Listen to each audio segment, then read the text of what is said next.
আপনি যদি গণিত এবং ইংরেজিতে মোটামুটি ভালো হন, ভালো একটা নাম্বার তুলতে পারেন, তাহলে আপনার জন্য একটা টিকার, যদি আপনি কাছাকাছি যান প্রিলিতে, তো আপনার জন্য একটা টিকার একটা সিক্রেট হচ্ছে বাংলা ব্যাকরণে ভালো করতে হবে আপনাকে। তো এরকম আমি একটা সময় কারকটা অনেক বেশি ভুল করতাম। তো এভাবে নোট করে করে পড়ার পর এটা আমাকে ভালোই অ্যাপোর্ট দিয়েছে, ভালোই কাজে দিয়েছে। পরবর্তীতে আমি ভালো এখন কারকে ভালো নাম্বার তুলতে সক্ষম। তো দেখুন, আমি বিভিন্ন জায়গা থেকে যেগুলো প্রায় সময় এসে থাকে এগুলো একটু নোট করছি। যেমন অপাদান কারক, গত পর্বে আমরা অধিকরণ কারক আলোচনা করছি, আজকে হচ্ছে অপাদান কারক।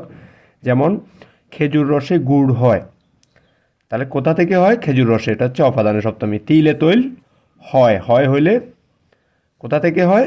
সাধারণত কোথা থেকে হইলে এটা অপাদান কারক সপ্তমী। তারপর হচ্ছে, আর তিলে তৈল আছে বললো, এটা হচ্ছে অধিকরণ কারক। এরপর লোভে পাপ, পাপে মৃত্যু, এটা হচ্ছে লোভে, তাহলে কোথা হতে পাপ? লোভ হতে, তাহলে সপ্তমী, এটা অপাদানে সপ্তমী। আর পাপে মৃত্যু, কিসে মৃত্যু? সেটা হচ্ছে করণে সপ্তমী। কোন স্থান হতে সৃষ্টি বা তৈরি হলে, হারিয়ে গেলে, চলে গেলে, পালিয়ে গেলে, বিচ্যুত হলে,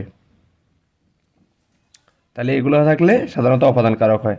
যাকে দেখে ভয় পায়, ভয়ের কথা উল্লেখ থাকলে সেটা অপাদান কারক। যেমন আমি কি ঢরাই সখী ভিখারি রাঘবে, এ কিসের ভয়? রাঘবের ভয়। তারপর যে শুক্তিতে মুক্তা পাওয়া যায়, এটাও অপাদান। কোথা হতে? শুক্তিতে। স্কুল পালিয়ে কেউ রবীন্দ্রনাথ হয় না, এটা প্রায় সময় এসে থাকে, এটা অপাদান কারক। টাকায় টাকা হয়, কোথা হতে হয়? টাকায়। তার চোখ দিয়ে পানি পড়ে, এটা অনেকে করণ কারক দাগাইতে পারবে, কিন্তু এটা আসলে অপাদান কারক। কোথা হতে? মানে চোখ দিয়ে পানি পড়ে। সব জেনুকে মুক্তা মেলে না, তাহলে কোথা হতে মেলে না? এটাও অপাদানের সপ্তমী।